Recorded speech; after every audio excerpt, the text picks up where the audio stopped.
বৈষম্যের ঠাঁই নাই। পিতা প্রধান নিপত্তক, লেখাপড়া মুক্তি পাক। পিতা প্রধান নিপত্তক, লেখাপড়া মুক্তি পাক। পিতা প্রধান নিপত্তক, আমার ভাইয়ের রক্ত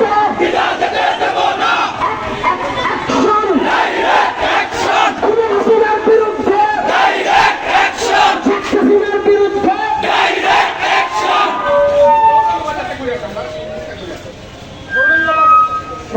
সংসদ অভিযুক্ত ভাই বন্ধুগণ, আপনারা দেখতে পাচ্ছেন আমরা শান্তিপূর্ণভাবে আজকের এই সংকটময় পরিস্থিতিতে আমরা গোটা কিশোরগঞ্জবাসী একত্রিত হয়েছিলাম। গোটা বাংলাদেশের সাথে একাত্মতা ঘোষণা করে কিশোরগঞ্জের শান্তিকামী শান্তিপ্রিয় মানুষ তারা ছাত্র সমাজের সাথে ঐক্য ঘোষণা করবে।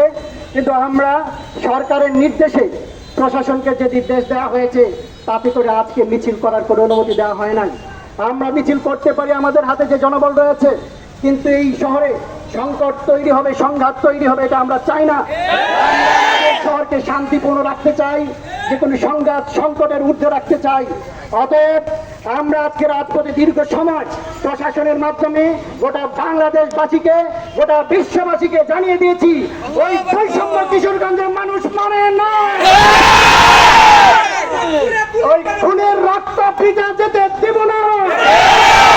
আমার বোন লাঞ্ছিত হয়েছে, এটার প্রতিশোধ গ্রহণ করা হবে, ছাড় দেওয়া হবে না। অতএব আজকের কর্মসূচি থেকে আমরা সুস্পষ্টভাবে উদাত্ত আহ্বান জানাতে চাই, মাননীয় প্রধানমন্ত্রী অনতি বিলম্বে ন্যায্য সমস্ত দাবি মানতে হবে। বিশ্ববিদ্যালয়গুলোতে সন্ত্রাস মুক্ত করতে হবে। বিশ্ববিদ্যালয়গুলোতে সাধারণ ছাত্রদের সাধারণ অধিকার পুনঃপ্রতিষ্ঠা করতে হবে।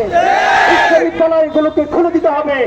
পীর সাহেব চরমোনাই আগামী দিনে যদি ডাক দেন যে কোনো কর্মসূচিতে, তিনি যদি বলেন সমস্ত বাধা বিপত্তি অতিক্রম করে উপেক্ষা করে রাজপথে সার্বিক অবস্থান তৈরি করতে হবে, আমরা কারা কারা তৈরি আছে? আল্লাহু আকবার।